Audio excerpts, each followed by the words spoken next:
لا إله إلا الله لا إله إلا الله. Part of the Quran I just want to share with you in the last few moments of this, and I want you to understand this, because the Quran is something so beautiful. It looks like the Quran is not connected. The Quran looks like it's not connected, but if you look at the ayahs of the Quran, you will see connection there, and sometimes you have to think very, very deep to find the connection there. So let me explain that in another way. When a human being writes a piece of work, we find a beginning, we find a middle, we find an end. And the beginning, the middle, and the end more or less flow in a pattern. We can see clearly that there's a clear, direction here of us understanding something. So even when I talked today to you, I said to you that there's a broad thing. We want to understand how Allah is going to communicate with the human beings, and how Allah is going to tell us He's the Khaliq. And in that I gave you 3 categories, and under the 3 categories I told you Tadhkir bi Ayyamillah, Tadhkir bi Ala'illah, and Tadhkir bi Ba'd al-Maut, and I followed my last 50 minutes with all of that. So it's actually coherent. You can see a beginning, you can see a middle, you can see an end. Do you guys understand that? When you look at the Quran, sometimes you're lost, because the Quran kind of says this and says that and says this, and you think, what is Allah Azza wa Jal? Like, if you really sit there, you think, what's the connection between the first thing He said and the next thing He said and the next thing He said? I can't see the connection. So let me show you a connection. This is one of the parts where I used to look at this and I used to think, when I was young, what is the connection? But only when you study this through great scholars of tafsir, you understand, wow, look at the connection. So let me give you this. This is a surah which most of you know. Okay, this is Surah An-Naba, Surah number 78. So Allah Azza wa Jalla says, "Amma yatasa'alun." What are these people in Makkah disputing about? Anin naba'il azim. What they're disputing about? The great news, which one's the great news? The great news of the Day of Judgment. Alladhi hum fihi mukhtalifun, in which they find themselves in a difference of opinion.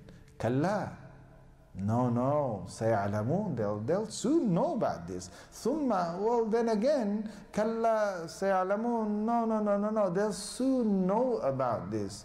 Alam naj'alil arda mihada, did I not create the earth as a bed, a flat surface?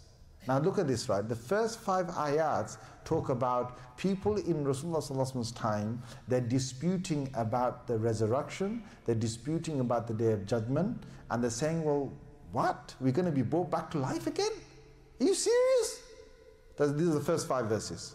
Suddenly Allah then switches and He talks about the earth. Did not make it flat. Okay, so it's the conversation has switched, yes or no? Yes? Okay, later on you're going to find Allah Azza wa Jal is going to switch back to the Day of Judgment when He talks in ayah number 18, يَوْمَ يُنْفَخُ فِي الصُّورِ, the day when the horn will be blown. Okay, He's going to switch back again. So there's a lot of switching. Do you understand this? Yes? It seems like there is no connection, but I'll show you the connection right now. So Allah says, أَلَمْ نَجْعَلِ الْأَرْضَ مِهَادًا, did I not make the earth a flat bed? وَالْجِبَالَ أَوْتَادًا, did I not make the mountains things that will keep the earth in place? وَخَلَقْنَاكُمْ أَزْوَاجًا, did I not then create you in different pairs, male and female? وَجَعَلْنَا نَوْمَكُمْ سُبَاتًا, did I not make your sleep something that gives you full rest? You cut off from all your thoughts of the day, and you get some pure rest.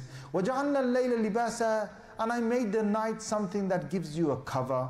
وَجَعَلْنَا النَّهَارَ مَعَاشًا, and I made the day something that you find your livelihood in there. وَبَنَيْنَا فَوْقَكُمْ سَبْعًا شِدَادًا, and above you I made 7 strong paths, which is referring to the 7 heavens. وَجَعَلْنَا سِرَاجًا وَهَاجًا, and I made for you a lantern from within that, which is the sun that we are actually seeing. وَأَنزَلْنَا مِنَ الْمُعْصِرَاتِ مَاءً ثَجَّاجًا, and I brought for you from the clouds water in abundance. لِنُخْرِجَ بِهِ حَبًّا وَنَبَاتًا, so that I can take from the earth, as a means of the water, I take out certain seeds and I take certain vegetation. وَجَنَّاتٍ أَلْفَافًا, and I create for you many thick sort of gardens for you. إِنَّ يَوْمَ الْفَصْلِ كَانَ مِيقَاتًا, the day of harvest has its meeting point.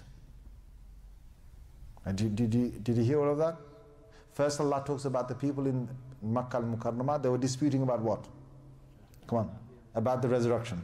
Next Allah gives about a good 10 verses telling us, do not do this, do not do that, do not do this, do not do this, do not do this.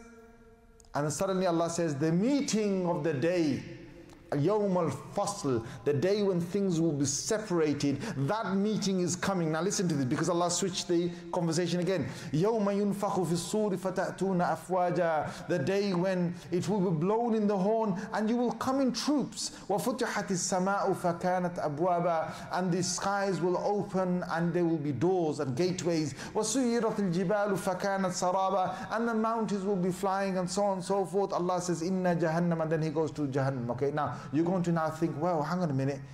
Number one, they're talking about the Day of Judgment. Number two, Allah gives us 10 verses about all these gifts that He gave us. And then He switches back to the Day of Judgment. Why?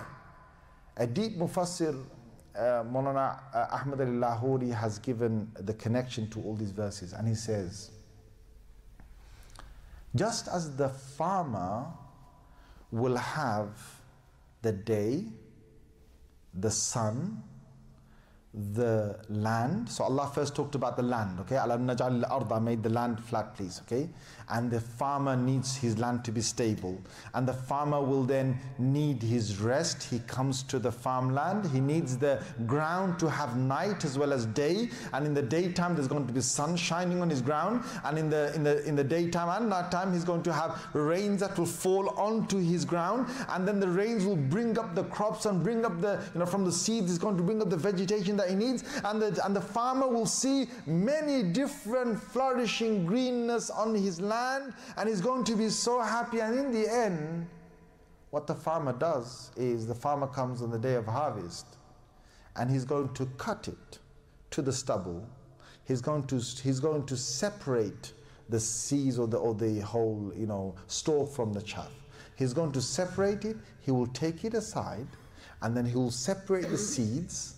And after he separates the seeds, he will want only what's inside the seed. He wants those pieces of rice or he wants those pieces of wheat. He will throw away everything else. He doesn't need the stubble anymore. He doesn't need those other things anymore. He doesn't need the rain now for these crops. These crops are grown. He doesn't need any of that. He can wait for another time to use all of that. But right now, he will abandon all of that just for the seeds and the produce that he has. Okay? He's not interested in anything else.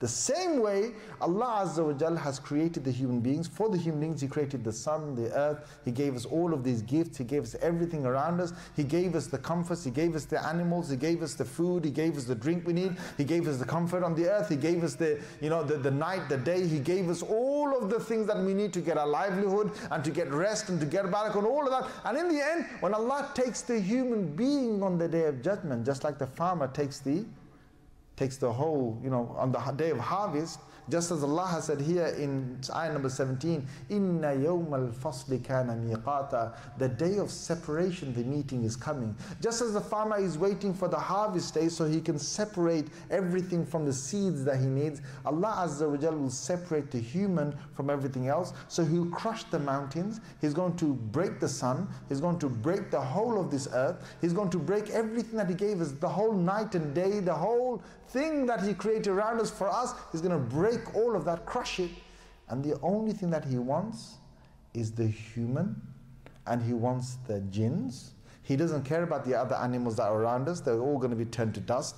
Only the human and the jinns. And just like the farmer, when he takes the seed, he peels it and he wants a grain of rice inside it, that's what he really wants. Allah will take the human being, He will take وَحُصِّلَ مَا فِي الصُّدُورِ, He will take out what's in our hearts and the things that we did for Him. That's the produce Allah is going to take.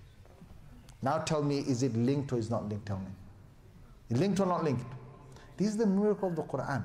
The Safar curriculum covers all the Islamic educational needs of young Muslims today in a fun, simple and engaging way. Tried and tested for over 15 years at one of the UK's leading maktabs, the curriculum has been adopted by hundreds of institutions around the world and makes your child's journey in seeking knowledge easy, meaningful and dynamic. This innovative and comprehensive curriculum covers Quran and Tajweed, Islamic studies, du'as and surahs, as well as Arabic in an integrated and structured way. Visit safarpublications.org to find out more.